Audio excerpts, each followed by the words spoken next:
Muito bem, vamos falar sobre as doutrinas da graça. E eu quero te trazer para esse universo com você pensando distante de uma realidade, que é essa realidade que nós vivemos, em uma realidade maior, uma realidade grandiosa, como uma imensa montanha, da qual as raízes descem profundamente lá do topo e se perde até a eternidade. Muitas vezes, quando nós olhamos para a nossa fé como algo que começou no dia em que nós fomos à igreja pela primeira vez, ou no momento em que nós tomamos a decisão de seguir a Cristo, muitas vezes nós achamos que a nossa fé se inicia nesse momento.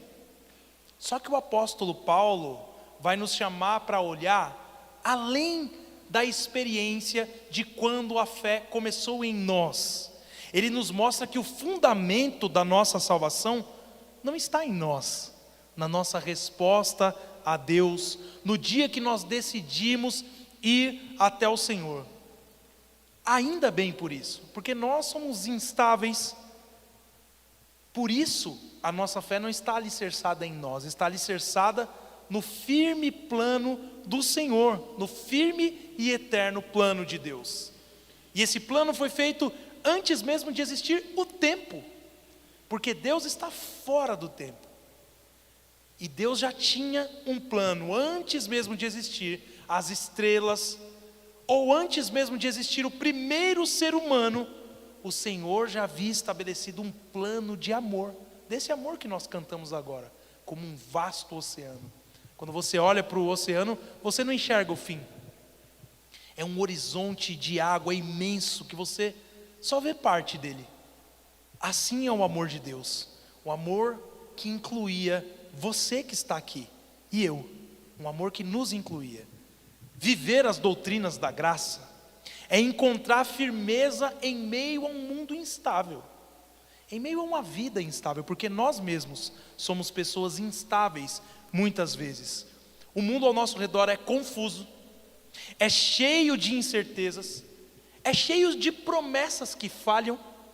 Nós mesmos muitas vezes fazemos promessas que falham, e nós somos alvo de pessoas que fazem promessas para nós que também falham. Às vezes nem porque elas mentiram, mas porque elas não conseguiram cumprir aquilo que prometeram. Mas as doutrinas da graça vai nos lembrar que a nossa vida não é resultado do acaso, a nossa vida de fé não é resultado da sorte, mas é resultado de um plano cuidadosamente arquitetado pelo próprio Deus, o Deus que governa todas as coisas, inclusive a sua e a minha vida. Essa verdade não foi dada para nos alimentar através de discussões vazias. Quando nós falamos de doutrinas da graça, você que é mais familiarizado com isso, já pensa em debates sobre salvação, sobre arminianismo, calvinismo e coisas do tipo, mas ela não foi dada para isso. Ela foi dada para consolar o coração cansado. É muito além de apenas letras mortas em um texto. Ela nos assegura que nós somos amados com um amor que não teve começo e por isso nunca terá fim. É o amor de um Deus eterno. Por isso, nessa noite, você e eu seremos confrontados com uma verdade muito clara: a salvação é obra de Deus do começo ao fim. Nós não temos a menor participação nisso. Se você veio aqui hoje, se você está aqui hoje, é porque Deus abriu os seus olhos primeiro, é porque Deus te chamou primeiro, é porque Deus mudou o seu coração e te deu uma nova vontade para que você estivesse aqui. Tirou o seu coração de pedra e colocou em você um coração de carne. Se há esperança no seu coração, é porque Ele começou a agir em você primeiro. Por isso, quando a gente olha para os primeiros versículos da carta de Paulo aos Efésios, o propósito ali é derrubar todo orgulho espiritual, qualquer orgulho espiritual, e substituir o medo por uma adoração sincera e por uma adoração humilde de quem sabe que necessita do Senhor. Você verá que a graça de Deus não é apenas o início da sua caminhada, aquilo que te trouxe até a fé, mas é aquilo que sustenta cada passo da sua vida até a eternidade com Deus. Por isso, o tema da nossa mensagem de hoje é graça antes de tudo, a soberania de Deus na eleição. E em resumo, nós veremos que nossa segurança está no Deus que nos escolheu desde a eternidade. Nossa segurança está no Deus que nos escolheu desde a eternidade. E a primeira verdade que esse texto nos traz é que nossa segurança nasce na escolha eterna de Deus. Eu te convido a abrir a sua Bíblia em Efésios, capítulo 1, e nós leremos em primeiro lugar os versículos 3 e parte do versículo 4. Vai estar projetado aqui também, se você quiser acompanhar aqui conosco. Efésios 1, 3 e parte do versículo 4. Assim diz a leitura da palavra do Senhor. Bendito seja o Deus e Pai de nosso Senhor Jesus Cristo, que nos abençoou com todas as bênçãos espirituais nas regiões celestiais em Cristo.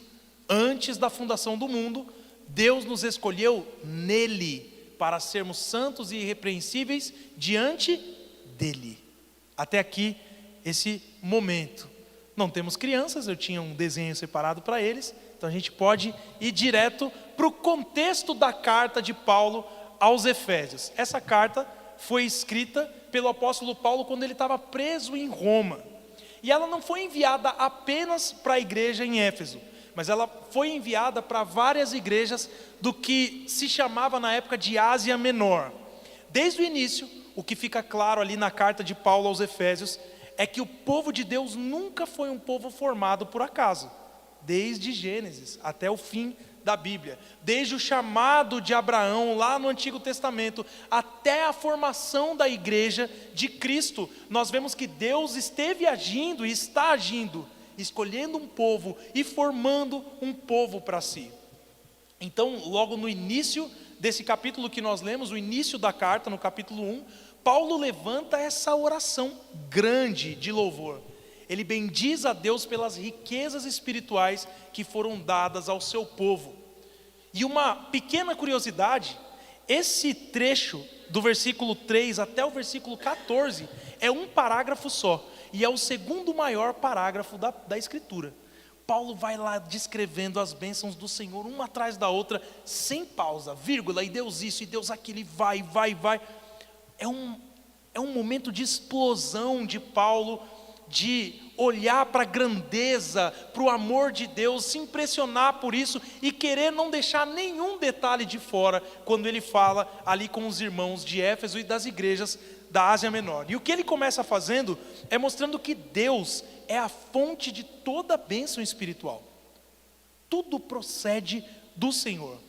Ele não está como aquela velha história do relojoeiro que deu corda no mundo e fica assistindo a história do mundo. Muito pelo contrário. Ele não está ali esperando a reação das pessoas para ele poder agir. Deus sempre tomou a iniciativa. Deus sempre foi quem começou todas as coisas. Ele derrama suas bênçãos sobre aqueles que são seus, desde o início. E essas bênçãos não são bênçãos passageiras, bênçãos superficiais, como infelizmente muitas vezes as pessoas pensam que são hoje. Por conta do que nós conhecemos como teologia da prosperidade, muitos acham que bênçãos de Deus seria eu ter um salário melhor, eu ter um carro melhor, eu ter uma casa melhor, e nada dessas coisas são ruins, e muitas vezes o Senhor nos agracia com isso também. Mas isso, comparado às bênçãos espirituais, é muito pequeno. Então as bênçãos descritas aqui são bênçãos que vão além daquilo que pode perecer, daquilo que pode se estragar com o tempo, que pode ser gasto. As bênçãos espirituais são muito maiores do que isso. Elas estão nas regiões celestiais, o que quer dizer que elas fazem parte de uma realidade espiritual, e não daquilo que nós vemos, não do mundo material. É algo invisível, mas é algo que está firme na garantia de Deus, pela autoridade de Cristo que nos deu todas as coisas. Então Paulo vai descrever a primeira bênção espiritual, e ele diz que essa primeira bênção é a eleição. Nós fomos eleitos pelo Senhor, e ele deixa claro que essa escolha acontece em Cristo, é nele, diante dele, para ele, porque assim como ele mesmo, Paulo, escreveu em Romanos, Dele, por Ele e para Ele são todas as coisas. Então em Cristo nós fomos eleitos, o que significa que ninguém é escolhido fora de Cristo. Não há a menor possibilidade de termos um relacionamento com Deus à parte de Cristo. Por isso que o próprio Cristo se descreve como a porta, como a água viva, como o pão que desceu do céu, porque Ele é o único caminho, Ele é a única forma de nós chegarmos a Deus. E além disso, essa escolha aconteceu antes da fundação do mundo. Meus irmãos, o que a Escritura está dizendo é: antes de Deus criar todas as coisas, onisciente que Ele é, sabendo o rumo que o mundo ia tomar, sabendo que o ser humano escolheria o pecado, já lá, antes de fazer tudo, Ele já tinha um plano, e nesse plano estava a nossa salvação. Nós fomos eleitos muito antes de nascermos. Por isso que a nossa vida de fé não começa no dia que nós demos um passo em direção a Deus, porque o nosso passo em direção a Deus foi antecedido pelo passo de Deus em nossa direção. A nossa salvação então não depende do nosso esforço, do nosso mérito, da nossa própria decisão. Não foi um plano improvisado depois que aconteceu o pecado. Deus não foi surpreendido pelo pecado de Adão e Eva e disse: e agora o que eu faço? Já sei, vou mandar Jesus. Deus já sabia de tudo. Foi algo decidido na eternidade, o que é difícil para nós compreendermos, porque nós estamos presos ao tempo. Nós nascemos dentro do tempo, mas Deus está fora do tempo. Ele criou inclusive o tempo. Tudo isso foi arquitetado no próprio coração de Deus. Então quando Paulo fala que Deus escolheu, ele está falando de uma decisão clara do Senhor. Deus separou um povo para si. Inclusive, a palavra santo significa separado. E quando a Bíblia nos incentiva a sermos santos, quando a Bíblia nos convoca a sermos santos, o que a Bíblia está dizendo é: separem-se do mundo, separem-se das coisas do mundo, porque vocês foram eleitos antes da fundação do mundo para viverem para Ele, para boas obras e não pelas boas obras. Essa escolha não se baseia em nada do que Deus viu em nós. O Fábio é um cara maravilhoso, então vou salvar ele. Não, não é isso. Não há mérito, não há vantagem, não há nada em nós que nos torne dignos da salvação. Nós não temos essa capacidade. Tudo isso vem do caráter de Deus, que é bom. Em essência, é a definição do que é bom. Deus é bom. E isso é o que na teologia é chamado de eleição incondicional. É uma eleição que não dependeu de nada que nós fizéssemos, mas de uma escolha livre de Deus, da qual nós não entendemos o porquê, mas Ele nos escolheu, e isso é um benefício maravilhoso. Nós fomos alcançados exclusivamente por essa graça. Só que essa escolha de Deus tem um propósito. Deus nos escolheu para sermos santos e irrepreensíveis diante dele. E é aqui que muitas vezes o cristão se confunde, porque muitas vezes nós achamos que nós temos que ser santos para Deus nos escolher, e isso é impossível. Por outro lado, a partir do momento que nós fomos escolhidos por Deus, nós temos o poder de lutar contra o pecado e nos tornarmos santos. É isso que acontece na nossa vida. Nós não fomos escolhidos para viver de qualquer maneira, o que é conhecido como a graça barata. Pessoas que pensam assim: ah, Deus me salvou, então está tranquilo, posso fazer o que eu quiser, porque eu sou salvo, uma vez salvo, salvo para sempre. Não, quem é salvo quer viver para agradar ao Senhor. Nós fomos chamados para uma vida que agrade a Deus. E quando nós olhamos essa palavra irrepreensível, que Paulo diz aqui, ela remete aos sacrifícios do Antigo Testamento. Porque se você se lembra bem, se você lê ali a partir do capítulo 21 de Êxodo até Levítico inteiro, você vai ver o cuidado de Deus com sacrifícios. Um animal não poderia ser oferecido com uma mancha, com qualquer tipo de defeito. Tinha que ser um animal irrepreensível. E o que Deus nos chama é a vivermos uma vida irrepreensível, uma vida limpa diante do Senhor. Por isso a eleição não nos acomoda. Pelo contrário, a eleição nos chama à santidade.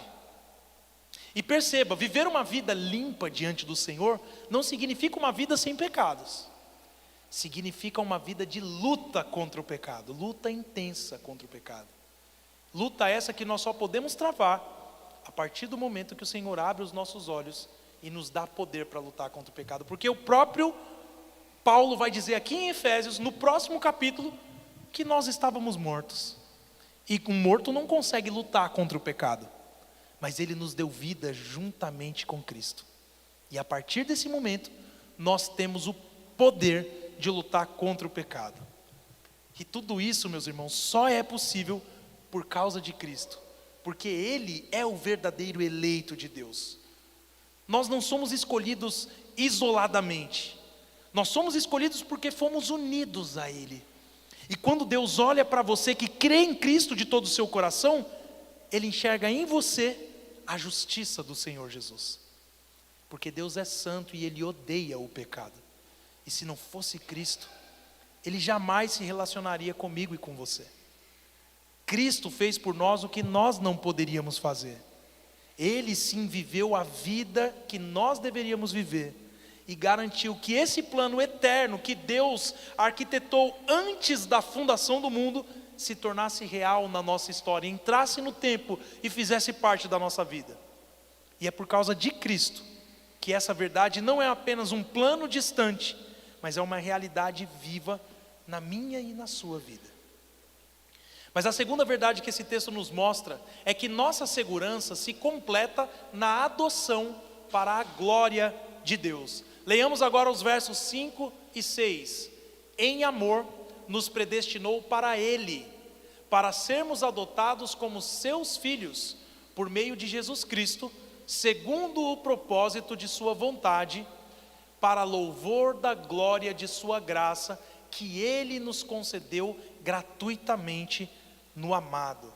Até aqui, esse trecho da leitura da palavra do Senhor.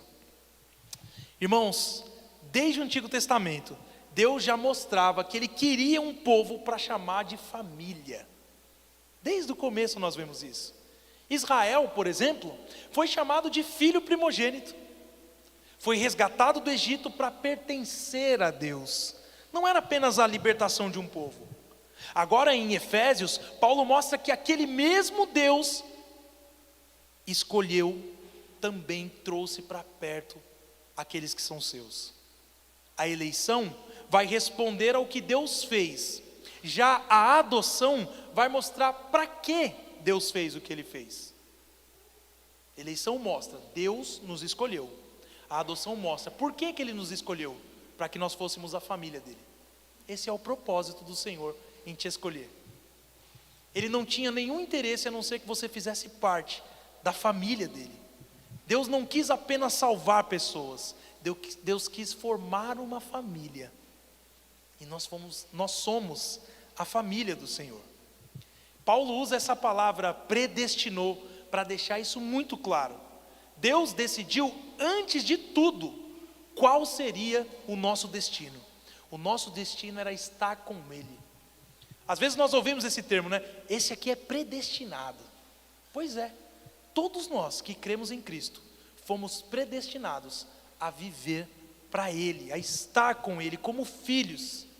O que deve mudar completamente a forma como nós vemos a nossa própria história. Porque nós não somos o centro da nossa história. E isso é muito bom para nós. Quando nós saímos do centro e deixamos Deus no centro, as nossas emoções se ajustam. E nós paramos de viver uma vida descompensada, deixando todo o nosso coração, todos os nossos desejos diante do Senhor. Porque não fomos nós que iniciamos nada, tudo começou nessa decisão graciosa do Senhor por nós. Então, quando Paulo fala da adoção, isso no contexto ali de que ele escreve, estando perto dos romanos, sendo subjugados pelo Império Romano, tinha um peso muito forte. Porque no Império Romano, um filho adotado era algo grandioso. E um filho adotado recebia todos os direitos de um filho biológico, o que para nós hoje é uma coisa comum. Mas se você pensar em uma sociedade há mais de 2000 anos atrás, em que as pessoas tinham coragem de jogar no lixo os seus próprios filhos, se tivessem algum defeito, ou se não fosse do sexo que a pessoa queria. Você adotar alguém era um ato de nobreza. O adotado herdava o nome, a herança, a identidade da família. E isso é o que Deus fez com você. Ele te adotou. Ele te tirou da condição de filho da ira e te colocou dentro da família dele. Por isso hoje nós podemos chamar o Deus de Pai e ter acesso direto a Ele. Um filho, na maioria dos casos, mesmo num mundo mau como a gente vive, não precisa fazer cerimônias para estar diante do Pai. Ele apenas precisa chegar. E hoje, se você crê em Cristo de todo o seu coração, o seu relacionamento com o Pai é esse. É só você chegar, basta você falar com Ele, e Ele te ouve. E tudo isso aconteceu porque Deus quis. Paulo diz que foi segundo o propósito de sua vontade. Ou seja, Deus teve prazer em nos salvar. Deus se alegrou com o próprio plano que Ele fez. Ele se alegrou ao ver Cristo executando esse plano. Ele não fez isso por obrigação. Deus não tinha nenhuma obrigação conosco. Deus não foi forçado a fazer isso. Ele fez isso com alegria no coração. Ele planejou a nossa redenção. E Ele nos recebeu como filhos com alegria, com prazer em fazer isso. Às vezes, quando nós lidamos com essa doutrina da predestinação, da eleição, nós caímos na tentação de perguntar: mas será que Deus não é injusto? Por que eu e não outro? Na verdade, a pergunta deveria ser: por que eu, Senhor? Eu que não merecia, e o Senhor me salvou, e o Senhor me trouxe para a sua família. E Deus, enquanto fazia isso, se alegrava, assim como você, quando vai dar um presente para alguém querido, se alegra. Você compra algo para a pessoa e vê que aquilo é a cara da pessoa. E você fica imaginando a reação da pessoa ao receber o presente que você deu. Porque você ama essa pessoa e você quer agradá-la. Deus te ama nesse ponto. Na verdade, muito acima disso. Ao te salvar, dando por você o próprio Filho. E para onde tudo isso aponta? Para a glória do Senhor Deus. Paulo diz que é para louvor da glória de sua graça. O objetivo final de Deus com isso não somos nós, é o próprio Senhor. Porque quando alguém que era pecador se torna filho de Deus, o mundo deve enxergar a beleza da graça e da glória ao Senhor. Isso acontece quando aqueles casos extremos de pessoas que eram viciadas em drogas, que eram ladrões e tantas outras coisas terríveis são mudadas completamente por Deus. As pessoas olham e dizem: é outra pessoa. O que aconteceu com esse cara? O que aconteceu com essa mulher? E isso não aponta para a pessoa, aponta para o Deus que transformou a vida dessa pessoa. E esse é o objetivo do Senhor. E tudo isso só é possível no amado. E veja que o amado aí está com A maiúsculo, está falando de uma pessoa. E essa pessoa é o próprio Cristo. Essa expressão aponta para Jesus. Nós fomos aceitos não por causa de algo em nós, e sim, eu estou repetindo isso. Nós somos aceitos porque fomos unidos a Cristo. O amor que o Pai tem pelo Filho, com F maiúsculo, por Jesus, agora também nos alcança. E Ele nos ama profundamente. E é por isso que a nossa segurança é firme, porque ela está baseada nesse amor eterno entre o Pai e o Filho. O amor perfeito da Trindade, que agora nos traz para dentro da sua família. E Jesus é esse Filho por natureza. Digamos que o Filho biológico de Deus. Nós nos tornamos filhos por adoção. E para isso, teve um custo. Ele, Jesus, foi tratado como se Ele fosse fora da família, se Ele estivesse fora da família, para que nós pudéssemos ser trazidos para dentro da família. Ele tomou o nosso lugar, para que nós pudéssemos receber o lugar dele. E agora, Ele, que é o nosso irmão mais velho, compartilha conosco a herança dele, e ainda nos garante acesso ao Pai. Que irmão, hein? Enquanto irmãos às vezes têm ciúmes um do outro, ciúmes de dividir as coisas, o que Jesus faz é nos conduzir até o Pai. E é por causa dele que hoje nós podemos viver como filhos de Deus, com segurança, com dignidade e com esperança de que Ele tem cuidado de nós. Mas por fim, meus irmãos, esse texto nos mostra que a nossa escolha é garantida na redenção e consumada em Cristo. Nós vamos ler agora dos versos 7 ao 10, que diz: nele, mais uma vez, vejam, nele, dele, para ele, é sempre assim. Nele temos a redenção, pelo seu sangue, a remissão dos pecados, segundo a riqueza da sua graça, que Deus derramou abundantemente sobre nós, em toda a sabedoria e entendimento. Ele nos revelou o mistério da sua vontade, segundo o seu propósito, que Ele apresentou em Cristo, de fazer convergir nele, na dispensação da plenitude dos tempos, todas as coisas, tanto as do céu, como as da terra. Até aqui esse trecho, meus irmãos. Lá no Antigo Testamento, quando o povo ouvia essa palavra redenção, eles se lembravam automaticamente do Êxodo, daquilo que aconteceu, da saída deles do Egito. Deus libertando o povo da escravidão, por meio do sangue do Cordeiro. Lembram da primeira Páscoa? O sangue do Cordeiro simbolizando a libertação daquele povo. Agora, Paulo mostra que aquele ato da primeira libertação, da redenção, apontava para algo muito maior. Ele sai do plano eterno de Deus e mostra como esse plano aconteceu na história. Olha, Deus planejou desde antes da fundação do mundo a nossa salvação. E olha como isso entrou na história, por meio do sacrifício de Cristo e da revelação do propósito final de Deus em nossa vida. E redenção, meus irmãos, basicamente significa libertação mediante o pagamento de um preço. Libertação mediante um pagamento de um preço. Isso é que é redenção. Uma palavra tão importante para nós, no nosso contexto de fé. E era uma imagem conhecida naquele tempo. Porque alguém pagava para libertar um escravo. As pessoas tinham esse poder de tirar outras pessoas da escravidão. E aqui é o ponto que Paulo quer chegar. O preço da nossa liberdade não foi algo comum. Não foi o pagamento de dinheiro, muito pelo contrário. Não foi ouro, nem prata, foi o sangue de Cristo. O que mostra o quanto a nossa salvação custou caro. E o quanto Deus leva o pecado a sério. Porque se não fosse isso, Ele não daria o próprio Filho.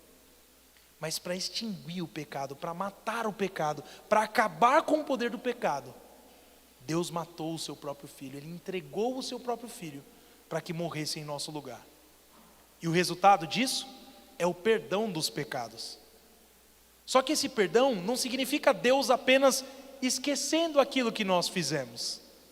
É muito mais profundo. Esse perdão diz respeito a uma dívida que foi totalmente cancelada. A uma dívida que você não tem mais. Tudo o que te acusava foi colocado sobre Cristo na cruz. E é por isso que hoje não há mais condenação para todos aqueles que estão em Cristo. E Paulo também diz que Deus derramou essa graça sobre nós de forma abundante, com sabedoria e com entendimento. O que quer dizer que esse plano de salvação foi um plano milimetricamente arquitetado para nós. Foi uma obra perfeita da mente de Deus. Ele encontrou uma maneira de ser justo, punindo o pecado, e ao mesmo tempo ser misericordioso, salvando o pecador. Deus fez as duas coisas ao mesmo tempo. Ele puniu o pecado, mas Ele salvou o pecador. O que revela a sabedoria perfeita de Deus conduzindo a história. Só Ele poderia pensar em um plano tão maravilhoso e executar esse plano de forma perfeita como fez. Então Paulo fala sobre o mistério da vontade de Deus. E esse mistério não significa algo impossível de entender, mas significa algo que estava escondido e que agora foi revelado, quando os nossos olhos foram abertos. E qual é esse mistério? É que Deus está reunindo todas as coisas em Cristo. Deus está trabalhando no mundo, muitas vezes silenciosamente, e fazendo com que tudo, até as coisas que nós não entendemos, possam convergir para a própria glória dele.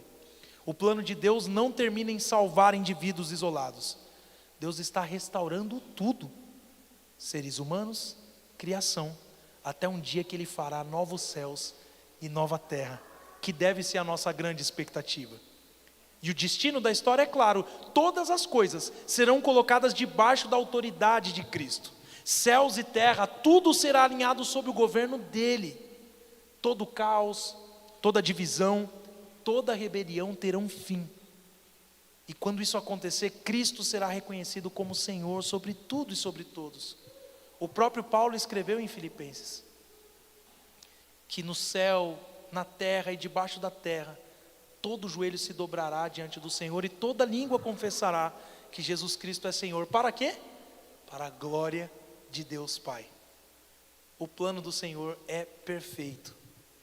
E tudo isso tem como centro o próprio Cristo. Porque Ele pagou o preço, Ele revelou o Pai, Ele é quem vai governar todas as coisas. Fora de Cristo não há vida, a vida não faz sentido e tudo permanece quebrado. A esperança da restauração de todas as coisas está somente em Cristo. Nele tudo encontra o seu lugar. E é só quando Cristo está no centro, que nós experimentamos uma paz verdadeira, que nós vivemos para aquilo que nós fomos criados para viver, que é para a glória de Deus. Por isso, meus irmãos, banhados a essa verdade maravilhosa da Escritura, eu te convido para concluir, em primeiro lugar, abandone todo orgulho. Abandone todo orgulho. Se nós fomos escolhidos quando ainda éramos filhos da ira, então nós não temos espaço nenhum para nos gloriarmos em nós mesmos, para nos acharmos bons o suficiente. Tudo que nós somos, tudo que nós temos, vem do Senhor. E é por isso que você é chamado a viver em gratidão constante. E o desejo é que a sua vida seja um louvor a essa graça de Deus, reconhecendo que cada fôlego, que cada sinal de fé são presentes que o Pai colocou em você. Em segundo lugar, descanse o seu coração. Essa verdade que nós meditamos essa noite não nos dá apenas uma paz temporária, ela nos dá segurança firme em meio ao medo. O Deus que governa o fim da história é o mesmo que te escolheu antes de tudo começar. Por isso, não existe crise, não existe perseguição, não existe nenhuma força que possa frustrar o plano de Deus. Por isso você pode descansar. Confie naquele que faz todas as coisas conforme a sua santa e boa vontade. Tenha certeza que Ele vai terminar a boa obra que começou em você. E por fim, viva de forma santa e com propósito. Você não foi salvo para ficar parado. Deus te chamou para andar em boas obras, preparadas por Ele mesmo. A sua nova identidade como filho deve aparecer na sua vida, no seu caráter, no seu amor pelas pessoas. Leve essa paz de Cristo a um mundo quebrado e participe do plano de Deus de reunir todas as coisas em Jesus. Somente nele, meus irmãos, nós temos a paz completa, a plenitude de vida e a esperança de um novo amanhã.